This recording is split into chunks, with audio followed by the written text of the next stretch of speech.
Avant-première, tournage, critique, coup de projecteur. Nous gérons l'entracte pour vous. Retrouvez toute l'actualité du 7e art africain. Ciné Efriqiya, le cinéma s'invite chez vous et c'est seulement sur Efriqiya FM.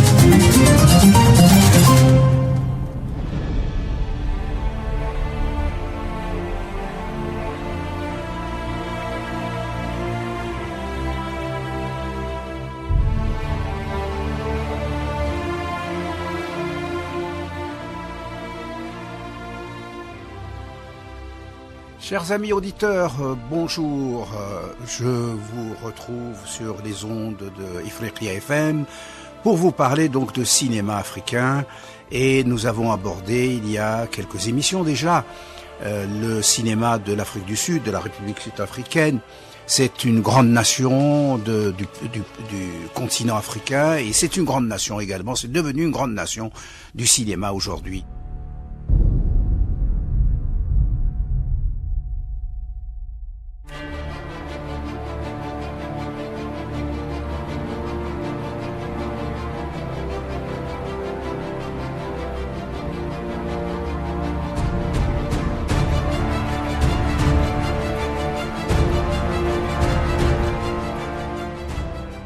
Alors nous avons évoqué tous les films qui ont été réalisés sur l'apartheid, sur le président Nelson Mandela évidemment, sa relation, comment il a été couvert par le cinéma, ça a été une figure iconique vraiment très importante pour l'Afrique, pour une nouvelle vision de la libération de l'Afrique, mais en même temps de la coexistence entre communautés. Et ce qui n'est pas facile du tout. Et donc de nombreux films ont été consacrés à ce personnage qui nous a quittés il y a quelques années, qui reste dans la mémoire de tous.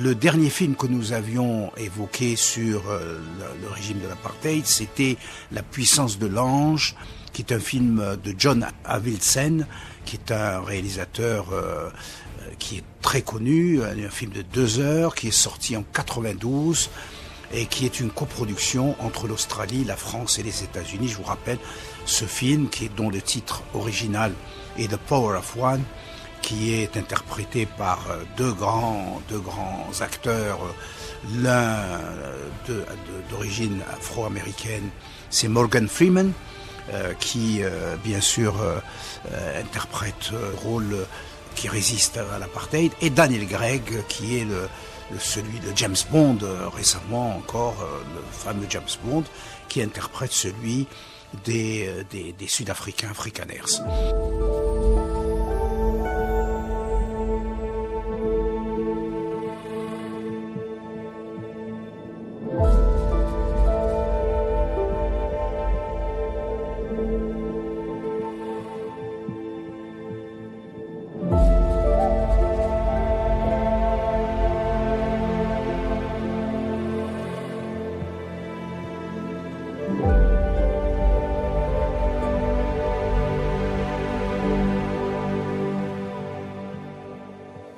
L'action se déroule au début des années 30.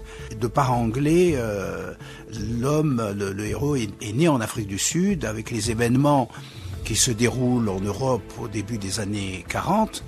Il voit la montée du nazisme et le début de l'apartheid, la radicalisation, je devrais dire, de l'apartheid, qui engendre l'internement de ses amis noirs. Et là, c'est un homme qui fait partie de la communauté africanaire, mais qui va se radicaliser, qui va prendre conscience d'abord de sa position par rapport à l'apartheid, à ce régime, et qui va prendre ses distances après pour s'identifier à ses amis noirs et les rejoindre dans le combat. Très joli film de Avildsen, La puissance de l'ange, je vous le rappelle.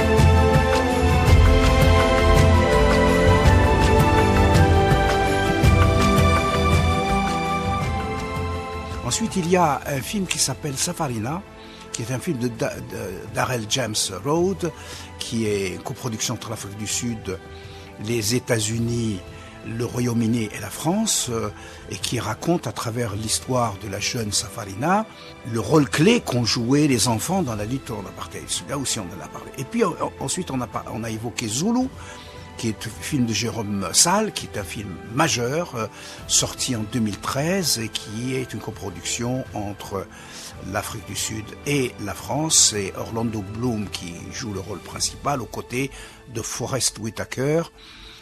Et donc c'est l'histoire de deux policiers, l'un africain noir qui est interprété et incarné par Forest Whitaker, le grand Forest Whitaker, et l'autre blanc par Orlando Bloom, qu'on a vu, comme je vous le disais, récemment dans les Kingdom of Heavens de Ridley Scott.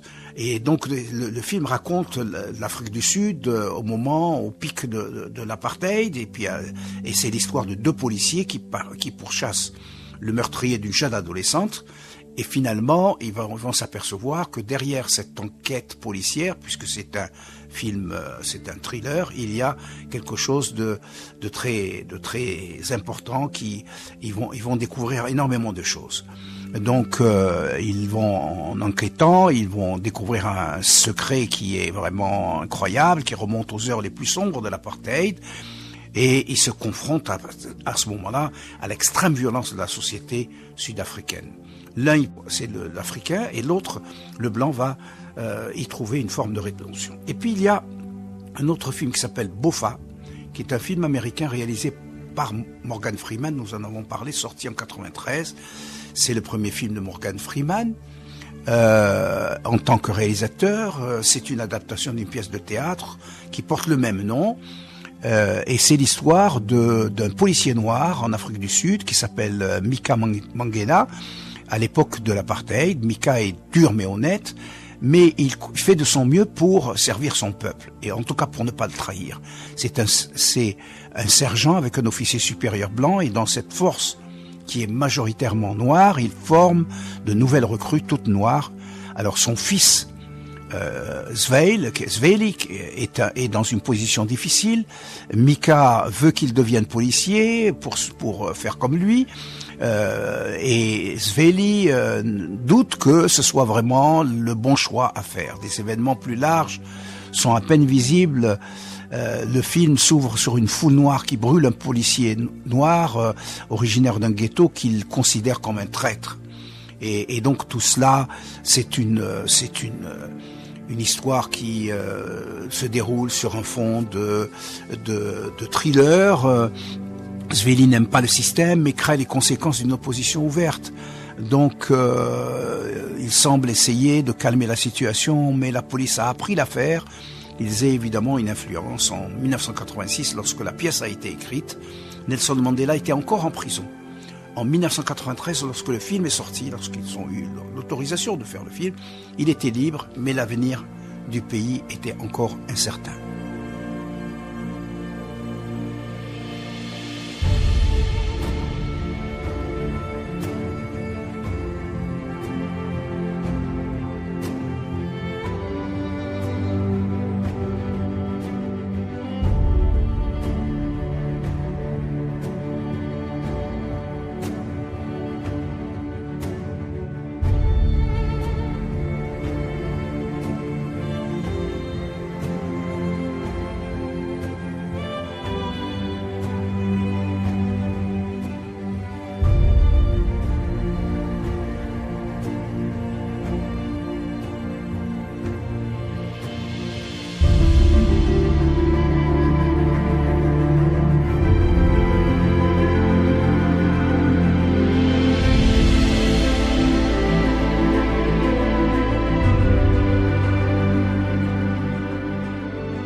Et puis il y a un film un peu étrange dont je voudrais vous parler, qui s'appelle Chronique sud-africaine, qui est un documentaire réalisé par André Van In, les ateliers Varan Afrique du Sud, écrit par Van Heen, Atelier Varan du Sud. Et c'est un film un peu étrange qui est entre la fiction, le documentaire, la chronique, le reportage. Et c'est donc en 1985 que l'association de formation à l'audiovisuel Varan organise un atelier de cinéma documentaire à Johannesburg, en Afrique du Sud. Les 12 jeunes stagiaires filment leur communauté et leur pays de l'intérieur. Au-delà des clichés un peu éculés qui sont autorisés à être véhiculés par les journalistes, par les médias. Leur matériel est organisé en chronique, animé par la variété des sujets et des regards, et ça constitue vraiment, tout cela aboutit à un véritable voyage au cœur de l'apartheid. C'est-à-dire vraiment une exploration, une investigation qui devient un voyage à l'intérieur de l'apartheid, qu'il faut regarder aujourd'hui pour mesurer tout le chemin encore à parcourir. Donc là, dans cet atelier, 9 sujets ont été développés d'après les élections, d'abord les élections du 6 mai 1987, qui sont entièrement réservées aux Blancs, dans une petite ville minière proche de Johannesburg. Les Africains noirs sont exclus des élections. Et là s'affrontent le Parti national-socialiste d'ailleurs, fasciste, et son opposant de droite, le Parti conservateur. Puis un meeting du Parti blanc, du mouvement culturel d'extrême droite, une fête du racisme ultra, suit un portrait de Swinini, qui est un mécanicien réparateur de voitures, et qui travaille et vit dans Soweto, dans un coin de Soweto. Puis on montre ensuite des retraités. Percevoir sa retraite est devenu en Afrique du Sud une épreuve d'endurance qui attend tous les 2 mois de longues files d'hommes et de femmes qui se pressent pour essayer simplement de toucher une misérable pension.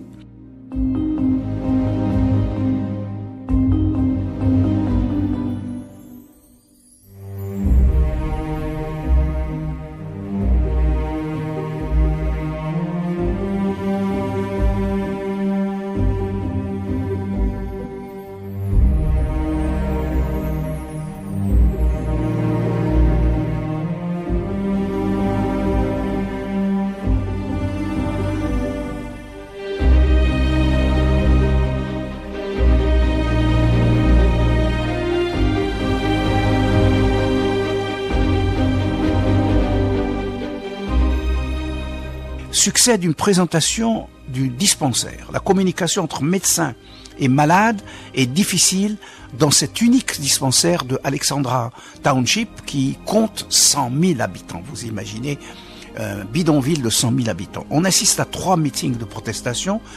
D'abord contre l'emprisonnement des enfants, ensuite contre les élections blanches à l'université, et puis ensuite contre les bas salaires des postiers noirs. On voit aussi la fête centenaire.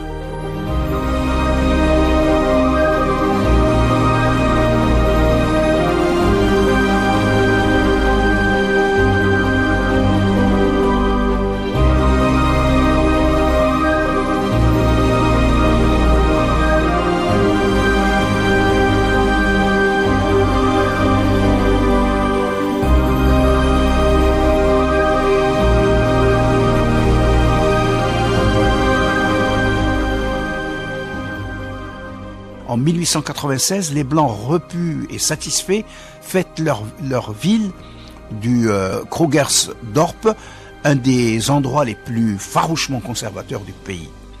Donc ça, 1996, ils célèbrent une fête qui remonte à 1896. On découvre Mobeta Street, l'une des dernières rues du Western Township, du Township de l'Ouest, où habitent les Métis, dont le gouvernement organise la destruction au nom des lois de classification raciale et de déplacement forcé de population. Et là, on s'arrête au centre Process à Hillbrow, quartier gris, blanc et noir, et Johannesburg Process est un centre d'abri pour enfants réfugiés de township coupés ou privés de leur famille. Vous voyez donc que ce film, ce documentaire qui est issu d'un atelier d'écriture, de fabrication, a abordé un certain nombre, plusieurs axes, mais en même temps, lorsqu'on regarde le film, on s'aperçoit que il a traité de toute la société sud-africaine. Donc ça s'appelle Chronique sud-africaine, un documentaire réalisé par André Van In et à l'issue de l'atelier Varan. Ouais, donc il y a 5 ou 6 axes et ça c'est très intéressant par rapport à l'approche qui n'est ni de la fiction ni du documentaire, une approche très très intéressante et qui mériterait d'être reprise. Voilà, je vous remercie pour votre attention. Je remercie également Sid Ahmed Belli, notre réalisateur, ainsi que l'équipe technique qui l'accompagne pour la réalisation de cette émission. Et je vous donne rendez-vous très bientôt sur les ondes de Ifriqiya FM.